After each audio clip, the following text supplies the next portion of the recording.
C'est bon? Bonjour à toutes et à tous, merci d'être là, merci à BPI de m'avoir invité pour parler d'un sujet passionnant, comment générer des leads pour son business. Déjà, avant d'entamer un peu cette masterclass, je vais me présenter très rapidement. Qui je suis, pourquoi est-ce qu'on m'a demandé en fait de venir ici. Moi je m'appelle Alexandre Zana, je suis le CEO et le fondateur de Mata.io. Mata, on est un organisme de formation, donc on est certifié Calliope pour ceux à qui ça parle, et on est dédié aux entrepreneurs, aux entrepreneuses qui veulent créer un business rentable, principalement des indépendants, des petites structures ou des boîtes plutôt qui existent depuis plusieurs années. Donc bon, générer des leads, comment ça marche? Je vais être assez speed parce qu'aujourd'hui on n'a que 30 minutes ensemble et 15 minutes de questions. N'hésitez pas à poser toutes vos questions. Je suis avec Jean-Michel qui va pouvoir toutes les trier, les encaisser et me les poser soit au fur et à mesure, soit à la fin. Donc n'hésitez pas à me poser le plus de questions possible. Donc comment on génère des leads? Des leads déjà, c'est des prospects. Donc c'est des personnes qui sont rentrées en contact avec vous parce qu'ils étaient intéressés par votre produit ou votre service. Parce que bon, c'est bon les acronymes en anglais, mais on va essayer de faire plus simple. Alors je vous présente ça, c'est un peu brut de décroffrage, mais dans mon milieu, le milieu du marketing digital, du growth hacking, pour celles et ceux à qui ça parle, on utilise très souvent ce framework. Le framework, c'est un cadre de travail. Le cadre de travail AAARRR. Alors comment ça marche? Pourquoi est-ce que je vous parle de ça? En fait, tout simplement, vous allez me dire, oui, mais c'est évident, Alex. Mais en fait, on va utiliser cette structure-là pour justement avoir un bon cadre de travail, un bon objectif et pour être structuré dans nos démarches. Premièrement, on va travailler ce qu'on appelle le awareness. Donc c'est le fait de nous rendre visibles. Et ça va être mon premier exemple, mon premier cas pratique que je vais vous présenter juste après. En fait, là, le but, c'est vraiment que les gens nous connaissent, qui connaissent notre produit, qui connaissent notre service, qui comprennent en fait la valeur ajoutée que l'on a par rapport à d'autres, par rapport à nos concurrents tout simplement. La deuxième chose, donc une fois qu'on s'est rendu visible, là on va essayer d'attirer nos prospects, donc nos leads, vraiment dans notre réseau. On va essayer de faire en sorte de rentrer en contact avec eux, puis ensuite de les activer. Donc là, l'activation, c'est vraiment ce passage à l'action qu'on essaye en fait d'avoir à chaque fois avec les personnes avec qui on commence à interagir. Une fois que les personnes ont été activées, qui sont devenues clients, ce qui va être intéressant de travailler, c'est tout l'aspect rétention. Donc on veut qu'un client qui est venu une fois revienne parce que notre produit, notre service, voilà, la valeur ajoutée qu'on va donner sera bénéfique. Donc on a envie qu'ils reviennent pour d'autres choses et aussi bien pour faire progresser donc la personne qui vient que pour faire autre chose avec elle. Le referral, donc ça c'est la partie qui est très souvent sous-estimée, mais c'est la partie la plus importante. Si vous avez un bon business, si vous avez un bon produit, un bon service, en fait le referral, ça va être la façon d'avoir des nouveaux leads, d'avoir des nouveaux clients la plus rapide, la plus simple, parce qu'en fait vous avez déjà des clients qui sont conquis. Donc là, il ne reste plus qu'à faire en sorte que ces clients vous en ramènent d'autres. Donc si vous avez un bon produit, un bon service, cette partie referral devrait fonctionner si vous la travaillez correctement. Et la partie revenu, donc ça c'est pour maximiser la rentabilité, pour développer de nouvelles offres, etc. Je m'en arrête là avec ce framework AAARRR, mais vous allez voir que en fait, vous allez le retrouver dans tout ce que je vous présente comme technique pour générer des leads juste après. Donc voilà, on se rend visible, on attire les futurs prospects là où on veut, on les active, donc ils passent à l'action, ensuite ils reviennent, on fait en sorte que ce deviennent des ambassadeurs avec le referral et on essaye de maximiser les revenus. Je vais faire un petit retour sur l'année 2020-2021, ce qui a le mieux marché ces dernières années, d'autant plus avec la crise qu'on vient de traverser où tout le monde était beaucoup plus derrière les écrans qu'auparavant. Ce qui a vraiment le mieux marché vraiment cette année, c'est LinkedIn. Sur LinkedIn, il y a déjà un chiffre qui est assez affolant, on en parlait tout à l'heure ensemble justement, c'est qu'il y a 21 millions de personnes connectées sur LinkedIn, mais il n'y a que 5% de ces 21 millions de personnes qui postent vraiment du contenu de façon régulière. Donc, typiquement, vos concurrents, il y a de grandes chances qu'ils ne soient pas encore actifs sur LinkedIn. Si vous avez un compte sur LinkedIn, commencez à regarder, commencez à étudier la chose. Je vais vous donner deux cas pratiques. Juste après de deux personnes qu'on a accompagnées et qui aujourd'hui génèrent des leads tous les jours grâce à des publications régulières sur LinkedIn. J'ai parlé de Caroline, qui est correctrice et formatrice en orthographe, qui poste chaque semaine des quiz pour essayer de vous faire tomber dans des petits pièges. Alors j'en ai jamais réussi un à 100% au niveau de ces quiz. Mais toutes les semaines, en fait, elle poste, elle a du contenu, elle interagit avec les gens qui interagissent sur son post, justement. Et en fait, de façon gratuite, c'est juste un peu de son temps qu'elle prend pour pouvoir écrire ces posts-là. Elle arrive à se créer une audience et voilà, en 2 mois, elle a des demandes entrantes sur LinkedIn de façon régulière, tous les jours, toutes les semaines, grâce à ses posts sur LinkedIn. On a aussi Francky qui est coach en méditation, qui fait Meditation Secrets, qui est la rockstar de la méditation, qui fait des posts lui aussi tous les jours sur les bienfaits de la méditation avec des citations. C'est un exemple un peu différent parce que là, elle engage vraiment avec tout ce qui va être quiz, etc. Francky va être beaucoup plus inspirationnel. Il s'est créé un réseau, mais juste monumental. Et aujourd'hui, il fait méditer des boîtes comme Facebook, Instagram, Facebook, Snapchat, Lemlist, dont je parlerai juste après. Donc, c'est simplement un peu de leur temps. C'est simplement tous les jours, de façon régulière, posté.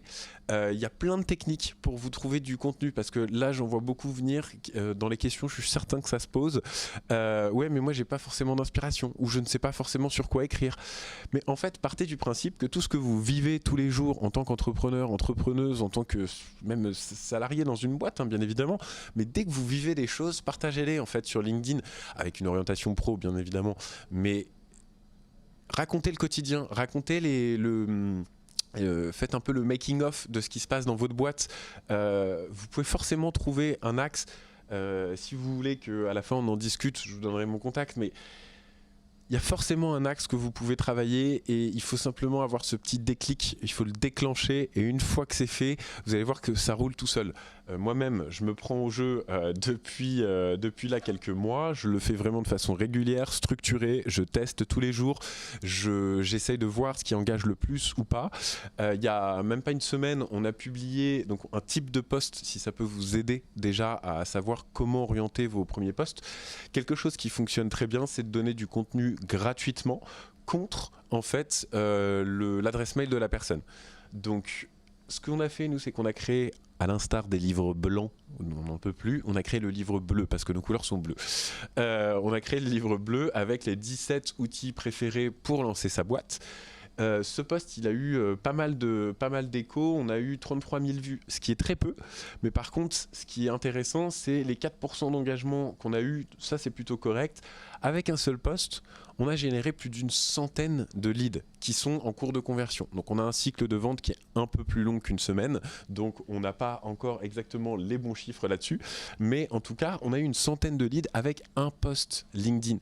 J'étais pas forcément très régulier avant ce post-là, donc c'est pour essayer d'encourager les personnes qui veulent s'y mettre. C'est pas parce que vous postez déjà tous les jours depuis des mois et des mois et des mois que vous allez extra performer. Si vous donnez vraiment du contenu de qualité, que les gens sont contents et que vous commencez à le faire de façon un tout petit peu régulière, bah voilà, vous pouvez avoir des super stats. On a eu plus de 800 likes, plus de 500 commentaires et plus de 100 leads qui sont en cours de conversion aujourd'hui. Donc c'est vraiment quelque chose qui fonctionne. On a simplement on a recensé les 17 outils avec lesquels on travaillait le plus. Donc ça c'était simple à faire. On connaît ces outils, donc on les a utilisés, on les connaît vraiment, on connaît les pour, les contre, etc. Donc c'est quelque chose que vous avez forcément toutes et tous dans votre boîte. Vous avez des outils que vous utilisez tous les jours, vous avez des techniques, vous avez des modes opérationnels, des processus, communiquez là-dessus, ça intéresse les gens, ça intéresse votre audience. Donc donnez ce contenu-là gratuitement aux gens et incitez-les en fait à interagir avec votre post. C'est quelque chose qui a super bien marché pour nous, ça date d'une semaine, c'est tout frais, donc c'est vraiment du concret. Ensuite, si on part un peu plus dans des choses un peu plus automatiques, donc là, si on commence à parler d'automatisation, il y a un outil que j'adore qui ne coûte pas extrêmement cher qui s'appelle Wallaxy. Donc Wallaxy, c'est l'ancien Prospecting pour celles et ceux qui connaissent. C'est hyper pratique. Comment ça fonctionne? Vous partez d'une recherche LinkedIn À partir de votre recherche, donc vous essayez de l'affiner avec le plus de critères possible. C'est là où ça peut être intéressant pour vous d'utiliser Sales Navigator. Sales Navigator, c'est la version premium de LinkedIn. Ça vous permet en fait de faire des recherches très ciblées.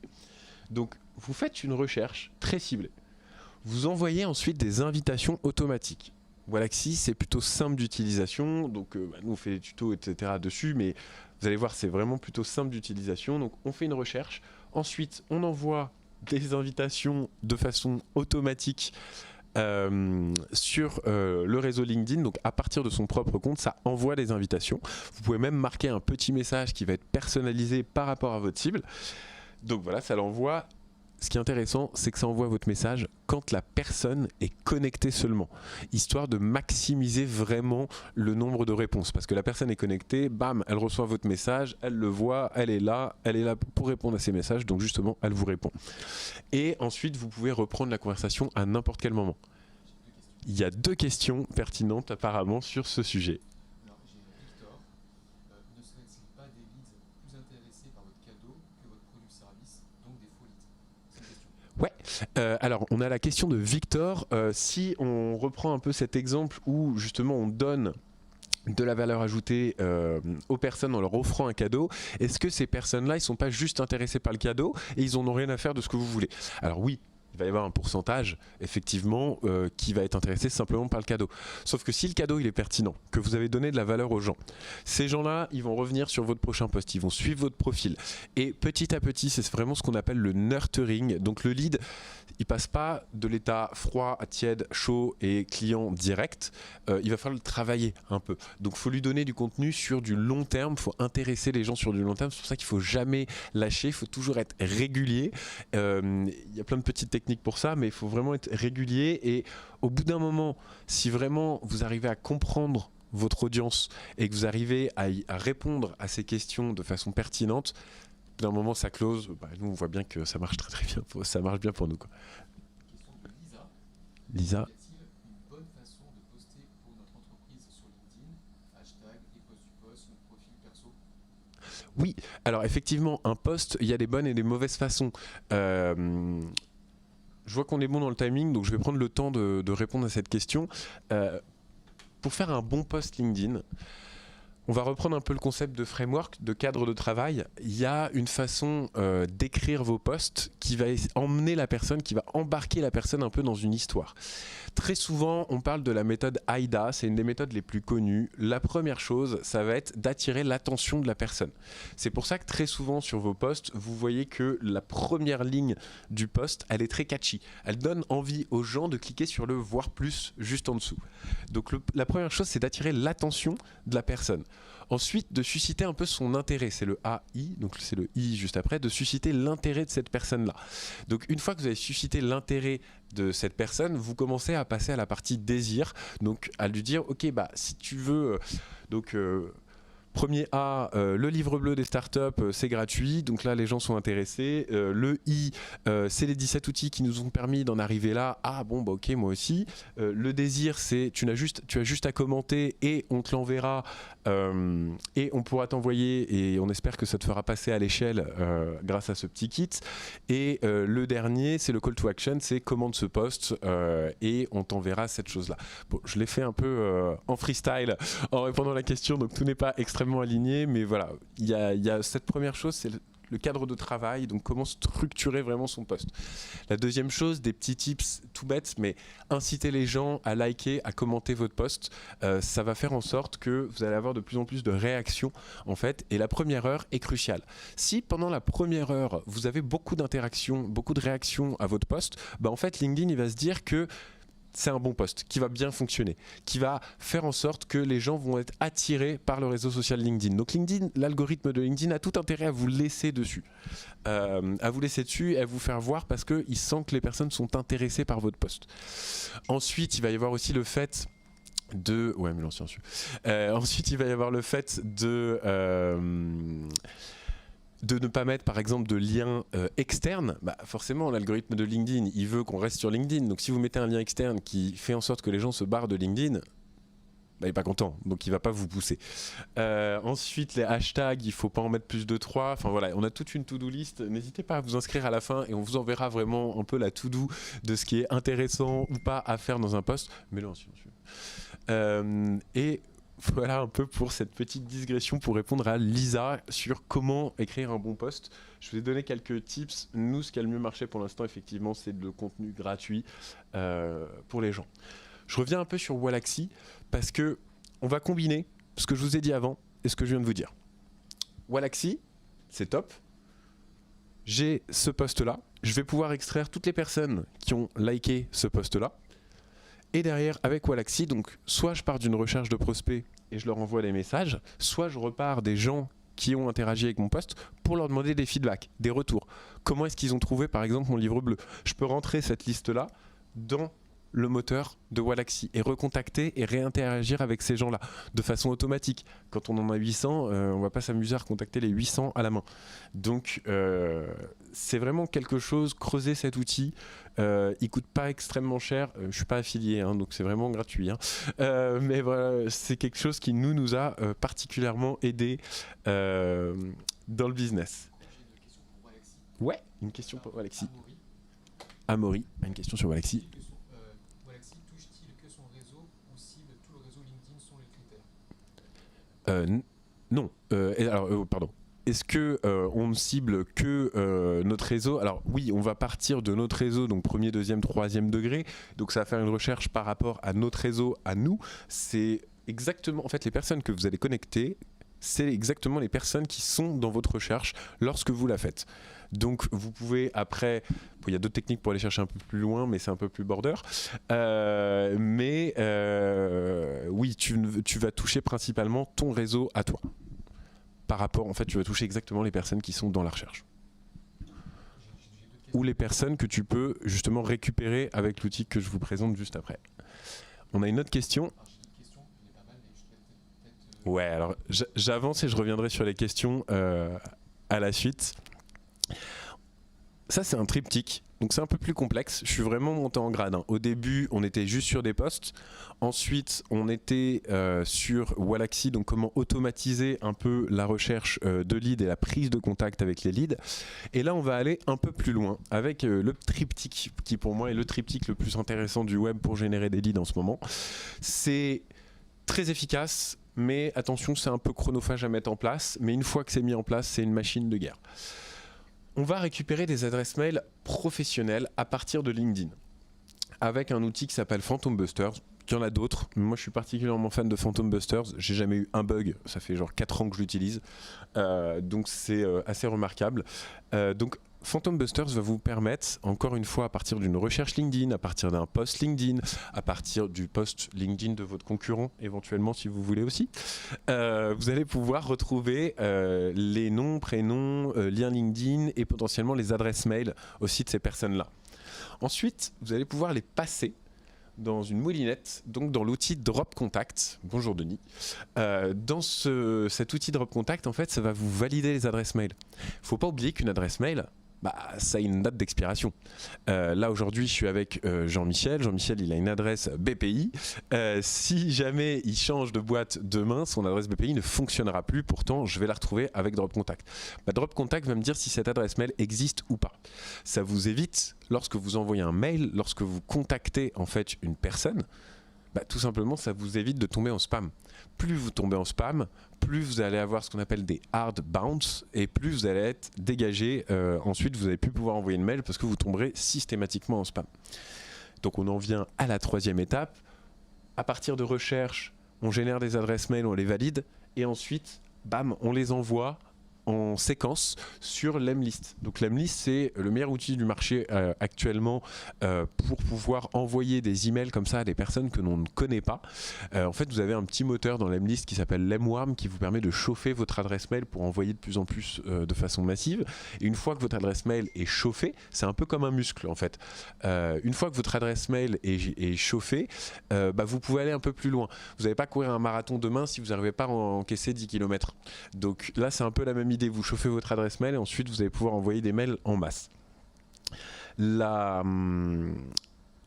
vous allez retrouver là, vous allez récupérer des milliers d'adresses mail. Donc à partir de ce moment-là, vous allez pouvoir utiliser cet outil pour envoyer des séquences, vous allez pouvoir A/B tester vos séquences, vous allez pouvoir tester en fait différents types d'objets, différents types de corps de mail, différentes approches. Et c'est ça qui est vraiment intéressant, c'est que grâce à un simple outil, vous allez pouvoir tester plein d'approches différentes. Moi, je suis beaucoup dans le questionnement dans mes séquences. J'interroge les gens, en fait. Ce qui fait que j'ai des taux de réponse très élevés. Et après, on a toute la partie commerciale qui va pouvoir prendre le relais et répondre aux questions des gens là-dessus. Et Lemlist fait vraiment très très bien le boulot. Bon. Les gros contres de ces trois outils, c'est que ça coûte environ 200 € par mois, tous les abonnements cumulés. C'est un peu chronophage à mettre en place et à faire fonctionner au début, mais une fois que la machine, elle est lancée, on y va et ça s'arrête plus. On a une question En lien avec le sujet. en lien avec le sujet. Carole Deguin, peut-on l'utiliser avant l'envoi d'une newsletter Alors, j'ai... avec Drop Contact?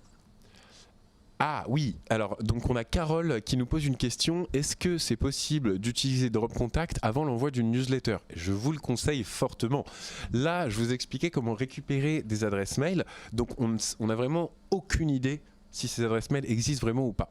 Si vous, dans votre business, ça fait des années que vous avez par exemple une agence événementielle, disons, et qu'à chaque événement, vous récupérez justement ces adresses mail-là. Vous êtes constitué d'une base de données de milliers d'adresses mail, sauf qu'en fait, vous ne l'avez jamais validée. Et bah, avant d'envoyer votre newsletter, je vous conseille fortement de la passer dans un outil comme Drop Contact. Il y en a plein d'autres qui existent, mais voilà, celui-là il marche bien. Je vous conseille fortement de la passer à la moulinette parce que vous allez voir combien il va vous en enlever d'adresse mail et vous allez vous dire tout ça c'est des hardbounds que je n'aurais pas eu. Donc c'est vraiment vraiment important avant l'envoi d'une newsletter de les passer dans une moulinette comme ça. Une autre question. De Anne, Pas... est-ce que Lemlist s'intègre à un CRM? Oui, alors la question de Anne, c'est est-ce que Lemlist peut s'intégrer directement à un CRM? Oui, par exemple, nous on utilise le CRM HubSpot, je vais en parler juste après d'ailleurs. Et dans ce CRM HubSpot, en fait, les leads peuvent rentrer après directement. Vous avez des automatisations, vous pouvez connecter Lemlist à votre CRM directement. Donc oui, clairement, vous pouvez faire le chemin. Ce qu'on a vu. Ouais. De Laura, est-ce que l'on peut remplacer Lemlist par un mail automatisé sur un CRM type HubSpot? Alors, est-ce qu'on peut remplacer Lemlist par un mail type, par un CRM qui envoie le mail à notre place, type HubSpot? Oui, c'est possible. Après, Lemlist est vraiment fait pour ça. Donc, c'est-à-dire qu'il va vous détecter les choses, il va vous permettre de faire de l'A/B test aussi simplement. Alors, HubSpot le fait aussi. Moi, je conseillerais toujours quand même de passer par Lemlist, en tout cas au début, si vos adresses mail sont pas chaudes, etc. Au moins pour la phase Lemwarm, pour vraiment chauffer votre adresse mail. Mais après, oui, effectivement, vous pouvez squeezer cette partie-là et l'envoyer directement dans le HubSpot. Ouais. Mais en silencieux. Alors, on va reprendre. Alors, ce qui est hyper important donc, dans tout ça, c'est que vous allez... Donc là, on s'écarte un tout petit peu du sujet générer des leads parce qu'on a vu 3 techniques de plus en plus complexes. Mais pour clôturer tout ça, c'est très bien de générer des leads. Après, il faut pouvoir les encaisser, il faut pouvoir les gérer, il faut pouvoir répondre à la demande, il faut pouvoir être structuré. Donc, le premier outil dont je veux vous parler, moi, c'est très simple. Si vous commencez à me parler, vous allez voir, je vais très vite vous envoyer ce lien-là. C'est un lien vers l'outil Calendly. C'est l'outil qui me permet d'organiser tous mes rendez-vous. Vous savez, c'est le moment où vous demandez aux gens, oui, quand est-ce que tu es disponible? Bah, je suis disponible à telle date, telle heure. Ah mince, pas moi. Quand est-ce que tu es... Voilà, ces messages, ces boucles de mail interminables pour booker un créneau. Bah, là, tout simplement, ce que vous pouvez faire, c'est envoyer un lien à la personne. Le lien vers Calendly, cet outil, va être connecté à votre agenda et il va vous dire le 7 et le 8, je suis disponible à 1h, à 4h et à 4h30. Comme ça, il n'y a plus d'échanges interminables. Avec les leads, c'est pareil. Quand vous devez booker des centaines et des centaines de rendez-vous par semaine, c'est ingérable de le faire à la main, vous perdez un temps juste monstrueux. Utilisez un outil comme Calendly, il y en a plein d'autres aussi qui existent. Moi, il marche très bien celui-là pour moi. HubSpot le fait aussi très bien. Et vous allez pouvoir gérer tout votre agenda correctement. Donc ça, c'est simplement pour booker les créneaux avec les gens. Mais maintenant, on va devoir aussi s'organiser pour savoir quand est-ce qu'il faut les rappeler, ces gens. Tous ces leads qui sont là, qui sont chauds, qui sont motivés, il va falloir donc, vous pouvez les faire entrer dans des séquences mail pour les nurturer. Donc c'est ce qu'on disait tout à l'heure, je crois que c'était la question de Victor au début qui disait ouais mais ça se trouve ils sont juste intéressés par notre livre bleu. Ouais, ils sont intéressés par notre livre bleu maintenant, mais demain en fait tu vas leur donner autre chose et encore autre chose et encore autre chose, et tout ça vous pouvez les faire vivre à travers des séquences mail, à travers un CRM comme par exemple HubSpot ou Pipedrive. C'est 2 exemples mais il y en a des milliers, hein. Et vous allez pouvoir les faire vivre, vous allez pouvoir ce qu'on appelle le nurturing, c'est-à-dire que vous allez pouvoir vraiment voilà, les travailler dans la durée, leur donner de la valeur ajoutée, montrer que vous avez une expertise, que vous connaissez votre sujet, qu'on peut vous poser toutes les questions du monde et que vous allez pouvoir avoir une réponse. Et au bout d'un moment, bah, forcément, ces personnes-là vont dire bah, attends, on a envie de bosser ensemble, quoi. Donc voilà, nous, la création de contenu gratuit, la distribution, donc en fait, dès que vous rentrez dans une boucle de mail, on vous envoie des mails sans arrêt.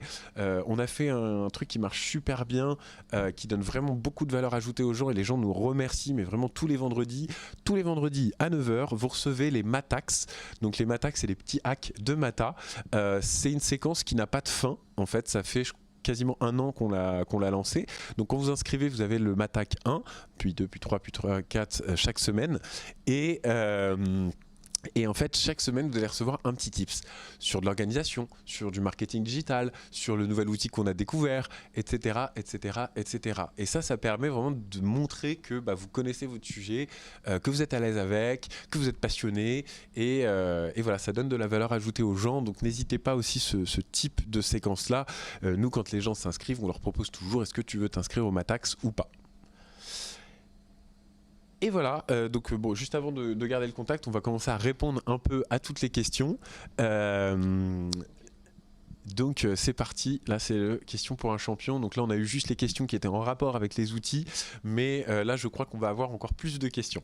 Alors, une question de Rémi sur LinkedIn. Est-ce mieux d'utiliser son compte perso LinkedIn ou compte entreprise? Alors, la question de Rémi, est-ce que c'est mieux d'utiliser son compte perso ou son compte entreprise? Les deux, mon colonel, avec un plus gros focus sur le compte perso. C'est plus facile aujourd'hui, en tout cas par rapport à tous les tests qu'on a pu faire, c'est plus facile de se créer un personal branding, de se créer de la notoriété avec un compte personnel, parce qu'on va parler de ses hauts, de ses bas, des nouveautés qu'on vient de découvrir. Voilà, moi je vois Jean-Michel là qui est en train de me prendre en photo, donc je tape la pause. Bah, très simplement, je vais poster sur mon compte personnel. Après, vous allez voir que mon compte entreprise, forcément, il y a quelqu'un de mon équipe qui va cette photo là derrière, on aura moins d'interaction. Les comptes entreprises ont moins de portée organique sur LinkedIn de façon générale, mais il ne faut pas non plus les laisser mourir. Il faut aussi entretenir ça. J'espère avoir répondu à ta question du coup, Rémi. Une question de Gladys. Quand on est en B2C, est-ce vraiment un réseau adapté? Je pense qu'elle parle de LinkedIn. Alors, quand on est en B2C, bah, ça dépend aussi du produit, si tu arrives à nous le préciser, Gladys. Quand on est en B2C, est-ce que c'est vraiment adapté? Si je reprends l'exemple typiquement de Caroline, elle a des clients particuliers. Ça peut être des patrons de grands groupes qui font encore des fautes d'orthographe aujourd'hui. Ça peut être une tare pour eux. Donc, c'est des gens qui viennent la voir en fait à titre personnel, mais qu'elle a trouvé sur LinkedIn. Donc j'ai envie de dire oui. Après, tout dépend vraiment du produit, hein. Si effectivement tu vends des déodorants, ça va être plus compliqué LinkedIn. Par contre, ce que tu peux faire, si tu vends des déodorants, il y a une marque qui le fait très bien en ce moment, c'est de créer un personal branding autour du fondateur, de la fondatrice, et de créer une communauté, de créer un engouement autour de ce produit-là. Et en fait, le produit, le déo par exemple, tu l'utilises tous les jours, mais au final, ça va créer un engouement, ça va créer quelque chose par rapport à ça. Donc ça va être, tu vas créer en fait ça, tu vas avoir plus de leads, plus d'interactions, ta marque sera plus visible, toi aussi. Donc voilà. Une question de Alexandra. Des personnes se connectent toujours en mode invisible. Comment fonctionne alors l'envoi de l'email uniquement à la personne connectée? Alors je pense que Alexandra nous pose une question. Quand il y a des personnes qui se connectent en mode invisible, donc ça c'est que tu vois une personne anonyme a visité votre profil, c'est pas exactement ça. C'est-à-dire comment est-ce que le Wallaxy, l'outil que je vous montrais, va envoyer comment est-ce que cet outil va envoyer le message à la personne qui vient de se connecter? Tout simplement, en fait, la personne anonyme qui a visité ton profil, peut-être que tu l'as dans ton fichier. Et si tu l'as dans ton fichier, quand cette personne-là sera connectée, alors là, ça va fonctionner et là, vous allez pouvoir rentrer en contact avec la personne. Toujours Alexandra. Toujours Alexandra. Est-il mieux poster au nom du salarié ou au nom du compte pro de l'entreprise? Ouais, alors la question, donc, est-ce qu'il faut mieux poster au compte du salarié ou au compte de l'entreprise? C'est un peu, je crois, la même question que Rémi. Il faut vraiment faire les deux. C'est plus important de le faire par rapport aux salariés que de le faire par rapport au compte d'entreprise, mais il ne faut pas lésigner, il faut vraiment pas... faut faire les deux. Alors, une question qui se ressemble, mais de Roger et Diane, qui pose la question quel est le meilleur jour, le meilleur moment propice pour poster sur LinkedIn? Ou à quelle heure? Ok, top. Question de Roger et de Diane. Quel est le meilleur moment pour poster sur LinkedIn, le jour ou l'heure? Alors pour moi, il n'y a pas forcément de jour. Par contre, en tout cas, l'heure, ça c'est clair.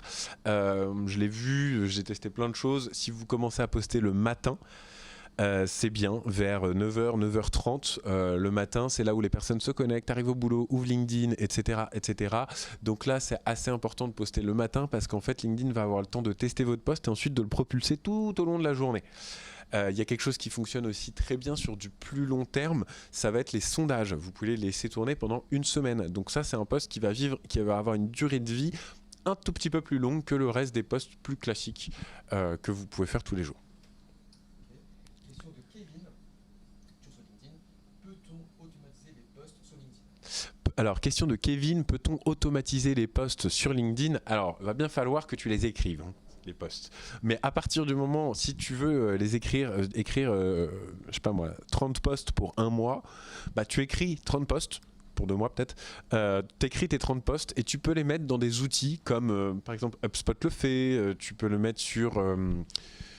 tu peux les mettre sur HubSpot, tu peux les mettre sur Hootsuite. Il y a énormément d'outils qui te permettent en fait de planifier, de dire tel post tel jour, tel post telle heure, tel post tel jour telle heure, etc. etc. Ça c'est vraiment quelque chose... si tu tapes planification de post sur Google, tu vas trouver énormément d'outils qui te permettront de le faire. Question de Sandrine. Alors, quid du RGPD avec tous ces contacts? Oui, alors très bien, je ne l'ai pas dit, alors question de Sandrine, quid du RGPD avec tous ces contacts-là? Je suis passé assez rapidement dessus, effectivement, mais quand vous récupérez des adresses mail sur LinkedIn, je l'ai marqué en énorme, mais je ne l'ai pas dit, donc merci beaucoup Sandrine. Il faut des adresses mail pro, sinon ça ne marche pas. Si c'est des adresses mail personnelles des gens, en fait vous les virez. C'est ce que notamment va faire Drop Contact. Il va virer les adresses mail personnelles des gens. On n'a pas le droit aujourd'hui vis-à-vis du RGPD d'envoyer un mail à une personne. Moi sur mon mail perso, vous ne pouvez pas me contacter pour me vendre quelque chose. Sur mon adresse mail professionnelle, si votre produit, votre service a quelque chose en rapport avec moi, là clairement vous pouvez y aller. Mais sinon, attention, vous ne pouvez pas envoyer ça. Donc faites attention, surtout qu'il y avait mes avocats dans la masterclass d'avant, c'était mes avocats, je les ai croisés devant. Donc je leur ai promis de le préciser. Adresse mail professionnelle. Drop Contact, il vous enlève cette charge mentale. Hein. Ce qui est bien avec Drop Contact, c'est qu'il vous vire tout ce qui est perso et il vous dit ça, c'est que du pro, tu peux y aller. Question de Com, mais je pense que tu as déjà répondu. Cette méthode de lead gen par automatisation est-elle pertinente pour une société de conseil en B2B? Alors, est-ce que ces méthodes de lead gen sont pertinentes pour du conseil en B2B? Déjà, tu l'as dit, LinkedIn, c'est un peu plus focus B2B. Je vous ai donné l'exemple du déodorant où ça pouvait avoir des bonnes répercussions sur vous. Mais alors là, si tu es en B2B, si tu fais du conseil, publie chaque jour sur les bons résultats, tu fais des études de cas de tes clients. Ensuite, ce qui peut être un peu long, donc tu publies sur tes expertises, sur ce que tu as découvert sur ce métier de conseil, sur comment est-ce que tu mènes ton accompagnement, tes processus. Voilà, il ne faut pas avoir peur de dévoiler. Tu dévoiles pas vraiment ta secret sauce jusqu'au bout, mais tu dévoiles encore un tout petit peu de processus. Tu montes ton expertise. Tu as un compte LinkedIn plutôt actif. Ensuite, derrière, ce que tu fais, c'est que tu commences à activer les leviers dont je t'ai parlé juste avant et tu commences à aller générer des contacts. Ces contacts vont arriver sur ton profil, ils vont voir que tu postes souvent, que tu as une certaine notoriété, ils vont te voir de plus en plus souvent dans leur fil d'actualité et là forcément au bout d'un moment, au bout de quelques semaines, ça va commencer à closer et pour le B2B c'est vraiment une bonne machine LinkedIn et n'oubliez pas aussi voilà, ce triptyque là pour du gros B2B, 200 € par mois si vous êtes en B2B en conseil. Pour en faire, je sais ce que ça paye et vous allez rembourser très vite, quoi. Question de Salim. Que faire si notre contenu sur LinkedIn est qualitatif mais n'atteint pas un reach suffisant? Ah, question de Salim. Que faire si notre contenu, on le publie souvent, il est qualitatif, mais on n'arrive pas à avoir un reach suffisant, on n'arrive pas à avoir d'assez bons résultats? Et bah, c'est que ton contenu n'est pas en phase avec ta cible. Tout simplement. Donc là, il va falloir que tu passes par des sondages peut-être. Essaye de questionner un peu ton réseau LinkedIn. Essaye de comprendre en fait ce qui les intéresse ou pas. C'est ce que nous on fait à travers nos posts. Hein. Si là j'ai eu un post qui a bien marché, voilà, c'est parce qu'en fait on a trouvé que ça fonctionnait bien ça. Parce qu'on a fait des tests avant, on a essayé de comprendre ce qui intéressait les gens. On a vu que sur notre site on avait énormément d'engouement pour le livre bleu. On s'est dit ok, il faut en faire un post, il faut tester, il faut voir ce que ça donne. Mais on l'a pas eu le premier jour. Hein. Ça fait longtemps qu'on teste des choses et ça arrive pas du jour au lendemain comme ça. Hein. Donc ça, il faut être persévérant. Il faut, voilà, moi il y a un truc que je dis toujours, c'est fonce dans le mur et tant que le mur ne tombe pas, tu continues d'y aller, il va tomber au bout d'un moment. Et je vous jure que ça paye. Si vous vous lancez dans l'entrepreneuriat, si vous êtes intrapreneur dans une boîte, si vous êtes salarié mais motivé avec cet état d'esprit, etc. Lâchez rien en fait. C'est pas parce que ça va pas marcher la première fois, la deuxième fois, la troisième fois. C'est pas parce que vous faites des bons résultats à un poste et que le lendemain vous faites des résultats pourris qu'il faut arrêter. Moi ça m'arrive tout le temps. Hein. Je fais un poste qui marche, un poste qui marche pas, un poste qui marche, un poste qui marche pas. Et c'est comme ça, sans arrêt, sans arrêt. Il faut vraiment jamais lâcher l'affaire. Il faut toujours essayer de tester des choses différentes. Il faut itérer en fait dans son contenu. Il faut essayer de comprendre pourquoi les gens sont intéressés. Et multiplie des petits tests pendant 2 semaines, Salim. Essaye des choses tous les jours. T'essayes de poster soit sur ton produit, soit sur ton service, soit sur comment est-ce que tu le mets en place, comment est-ce que vous gérez votre équipe en temps normal, qu'est-ce que tu as fait hier, enfin, voilà, en rapport avec ton boulot. Mais voilà, essaye tous les jours de travailler des choses comme ça et tu vas voir très vite au niveau des stats ce qui intéresse ou pas ton audience. Rentre un peu dans ces automatismes-là. Suis-moi sur LinkedIn parce que je poste des tips tout le temps. Donc au moins tu pourras tester des nouvelles choses, voilà, de poser des questions, de faire des sondages, de mettre des carousels, etc., etc. Donc suis plein de gens comme moi qui font justement des tests sur LinkedIn et qui te mâchent un peu le travail. Donc j'espère avoir répondu à ta question. Une question de Mehdi. En gras, enfin en gros, énormément de gens automatisent leur prospection avec ces outils. N'a-t-il pas un risque de saturation? Alors oui, si tu saoules les gens comme les gens à qui je ne réponds pas sur LinkedIn, qui me envoient des pavés pas possibles, où ils me vendent leurs solutions, alors je les connais ni d'Ève ni d'Adam, ou alors que tu as des gens qui me l'envoient en anglais alors que mon compte est en français, ouais, là clairement tu satures et tu saoules les gens. Il faut être fin. Il faut attirer les gens, il faut, tu vois, moi souvent je pose c'est ce que je disais toujours, je suis toujours dans l'interrogation, j'essaie de comprendre si les personnes peuvent être intéressées ou pas par moi, par mon produit. Il faut le faire de façon smart. Il ne faut pas être un gros bourrin qui va enfoncer la porte et qui va proposer sa solution directement. Non, ça ne marchera pas. Essaye de donner du contenu aux gens dans ces... par ces pipes-là. Essaye vraiment voilà, de travailler tout ça. Mais oui, il peut y avoir de la saturation parce que tout le monde le fait. Il faut le faire de façon... Justement, il faut être encore plus smart que les autres. Donc il faut le faire correctement. Il ne faut pas le faire non plus tout le temps sur les mêmes personnes de votre réseau. Il faut pouvoir les exclure aussi au fur et à mesure du temps. Donc voilà, il faut le faire de façon minutieuse, smart et organisée parce que effectivement, tu peux très vite voilà, rentrer dans un trop-plein et que les gens ne te répondent pas. Bon, au pire des cas, les gens ne te répondent pas. Hein. C'est la pire chose qui puisse t'arriver. Est-ce qu'on a d'autres questions ? Ouais, alors peut-on faire le même process avec Instagram? Alors, peut-on faire le même process avec Instagram ? de Flavio. Oui, tu peux retrouver clairement les mêmes process avec Instagram. Ça va être un peu la même logique. Les outils que je vous ai montrés avant vont vous permettre de faire à peu près la même chose. Peut-être pour la récupération d'adresse mail, ça sera un peu plus tendu, mais il y a d'autres techniques pour le faire. Mais oui, tu peux clairement aussi remployer en tout cas le même état d'esprit, les mêmes techniques. Tu vois, ce mindset que j'essaye de vous donner depuis le début, de donner en fait des choses gratuitement aujourd'hui pour générer des leads, c'est quelque chose qui va fonctionner sur tout type de réseau social. Ouais. Question de Laura. Quelles sont les retombées sur une campagne alliant PhotoBuster, Drop Contact et Lemlist? Alors, la question de Laura, quelles sont les retombées sur une campagne alliant Phantom, Drop et Lemlist, donc les 3 outils. Alors tout dépend des campagnes, hein. Tu fais des énormes flops comme tu fais des énormes succès. Mais tu peux... en fait, tout dépend. Si tu as fait une toute petite cible, mais vraiment très bien ciblée, que ton message est adapté à cette cible-là. Donc je vous conseille pas d'envoyer à 2000 contacts quand vous faites ça. Vous envoyez par badge de 100. Avec des 100, 200, 300, allez, si les personnes sont vraiment bien ciblées, bien calibrées, qu'ils ont toutes et tous un point en commun, vous allez pouvoir faire quelque chose vraiment d'hyper ciblé.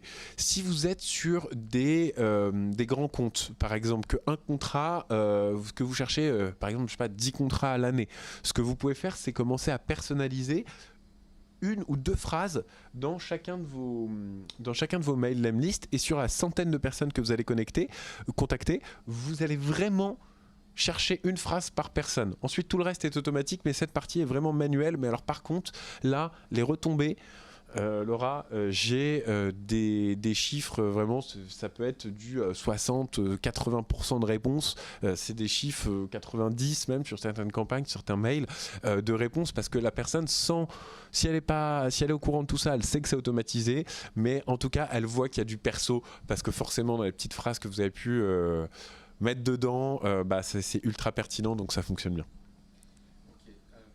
Question de Gladys. Conseillez-vous de prendre la version payante de LinkedIn? Alors la question de Gladys, conseillez-vous de prendre la version payante de LinkedIn?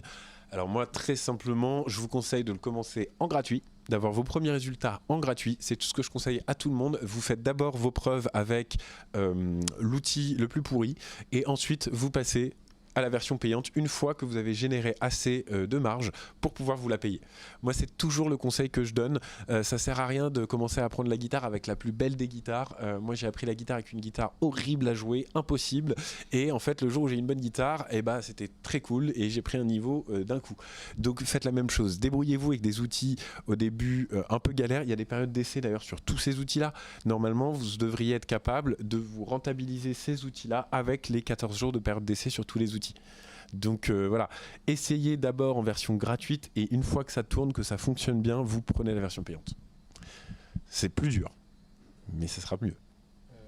Encore quelques questions. Ouais. Une question de Lotfi. Est-ce que faire appel à une société de prospection est efficace pour faire de la prospection? Alors, la question de Lofi, est-ce que faire appel à une société de prospection pour gérer justement ses comptes et sa prospection, c'est efficace? Alors oui, forcément, parce que c'est son job à la société de le faire. Donc elle va tout mettre en place pour essayer de le faire. Moi, ce que je vous conseille vraiment, c'est encore un peu l'histoire de la guitare, c'est... je ne sais pas combien vous êtes dans votre boîte, hein, Lofi, mais si en tout cas vous êtes 1, 2, 3, 4, jusqu'à 10, essayez de le faire tout seul, essayez de comprendre les mécanismes, essayez vraiment de capter comment est-ce que ça fonctionne, et derrière après de le faire faire par quelqu'un d'autre. Mais en tout cas, vous aurez des automatismes, vous aurez compris certaines choses, vous aurez compris certains leviers, et ça vous permettra d'aller beaucoup plus loin, beaucoup plus vite. Vous comprendrez ce que votre prestataire va faire vraiment, vous comprendrez les tenants et les aboutissants, et ça vous permettra de mieux le challenger, d'aller plus loin. Votre prestataire sera moins saoulé parce que forcément il va avoir quelqu'un qui a du répondant. Donc oui, je te conseille d'abord de le faire tout seul et après de passer par un prestat. Question de Diane, très bavarde Diane. En B2B, dans un domaine très technique, quel type de poste proposer? Alors, en B2B, dans un domaine très technique, quel type de poste faire? La question de Diane. Des postes sur ton expertise, sur combien de clients B2B similaires à ceux que tu veux toucher, tu peux tu peux voilà, essayer de leur donner de la valeur ajoutée pour leur montrer que tu es experte en fait dans ton sujet. C'est ce que Eva, une des consultantes, une consultante justement en ingénierie, etc., fait. Voilà, elle montre qu'elle est compétente, elle montre qu'elle connaît son sujet. Donc les gens en fait viennent et la contactent tout simplement parce qu'ils voient qu'elle a de l'expérience, qu'elle a eu plein d'autres clients prestigieux avant les prochains derrière elle. Donc voilà, c'est quelque chose qui fonctionne plutôt bien. Donc poste sur ton expertise sur des cas clients, sur des cas pratiques. Il reste 30 secondes, est-ce qu'on a une dernière question? Moi je suis à fond. Alors déjà, il va y avoir un replay, surtout si vous voulez nous contacter, vous pouvez aller sur du coup mon LinkedIn, donc c'est Alexandre Zana, sur le lien Bitly qu'on vous a mis ici. Vous allez avoir un petit questionnaire pour recevoir un peu la présentation, etc. N'hésitez pas à me rejoindre sur LinkedIn si jamais le lien ne marche pas, parce que j'ai l'impression que ce lien là ne va pas marcher, que la presse était l'ancienne.